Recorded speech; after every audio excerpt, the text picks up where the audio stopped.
আসসালামু আলাইকুম।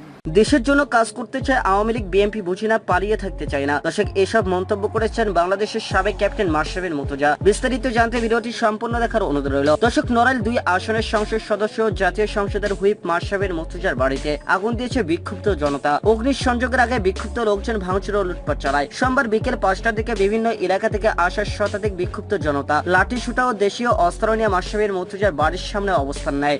এরপর লোকজন মাশরাফির দোতলা বাড়ির ভিতরে প্রবেশ করে। এই সময় লোকজন ঘরে আসবাবপত্র ভাঙচুর ও লুটপাট করে। এছাড়া ঘরে থেকে মাশরাফি মুর্তজার পুরনো ছবি ও ট্রফি সহ মূল্যবান জিনিসপত্র ভাঙচুর করে। দর্শক, বিক্ষুব্ধ লোকজন মাশরাফির বাড়ির দোতলায় উঠে আলমারি অন্যান্য আসবাবপত্র থেকে মূল্যবান জিনিসপত্র ও লুটপাট করে। এক পর্যায়ে বিক্ষুব্ধ জনতা মাশরাফির বাড়িতে আগুন ধরিয়ে দেয়। আগুনে পুরো ভবনটি পুড়ে গেছে। ঘটনার সময় ওই বাড়িতে মাশরাফি মুর্তজার বাবা এবং মা উপস্থিত ছিলেন না। দর্শক, একটি ছেলের কাছে বাড়ির চাবি দিয়ে তারা বাড়ি থেকে আগেই নিরাপদ স্থলে চলে যান। এদিকে বাড়িতে লুটপাট ও অগ্নিসংযোগের ঘটনা ঘটলেও আইন শৃঙ্খলা বাহিনীর কোনো সদস্য ছিলেন না। এমনকি ফায়ার সার্ভিসকে খবর দেওয়া হলেও নিরাপত্তার ভয়ে ঘটনাস্থলে উপস্থিত হননি তারা। এছাড়া বিক্ষুব্ধরা মাশরাফি মুর্তজার প্রতিষ্ঠিত নড়াইল এক্সপ্রেস জ্যামটি ভাঙচুর ও লুটপাট করে। এই সময় বিক্ষুব্ধ লোকজন জিমের মূল্যবান জিনিসপত্রে আগুন ধরিয়ে দেয়। দর্শক, এই ঘটনাগুলোর পর মাশরাফি মুর্তজা মন্তব্য করেছেন। তিনি বলেন, সবাই আমরা আমাদের দেশকে ভালোবাসি। বাংলাদেশে অনেক সুন্দর একটি দেশ।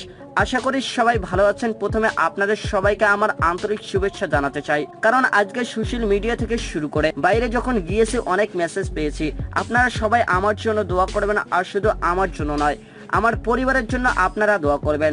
আপনাদের সাপোর্টের জন্য আমি এই পর্যন্ত আসতে পেরেছি এবং আপনারা আমার সন্তানের জন্য দোয়া করবেন। সে যেন বড় হয়ে ভালো মানুষ হতে পারে, ভালোভাবে চলতে পারে, সেই দোয়া করবেন আপনারা সবাই। আর একটা কথা হচ্ছে যে আজকের দিনে আমি আপনাদের কাছে একটা রিকোয়েস্ট করতে চাই। আমরা আমাদের দেশকে ভালোবাসি। বাংলাদেশ অনেক সুন্দর একটি দেশ। আমাদের চেষ্টার মাধ্যমে এই দেশ ইনশাল্লাহ আরো অনেক দূর এগিয়ে যাবে। আমরা আমাদের দেশকে সুন্দরভাবে গড়ে তুলতে পারি। আমরা সবাই সবার জায়গা থেকে একটু চেষ্টা করব। আমিও চেষ্টা করব ইনশাল্লাহ।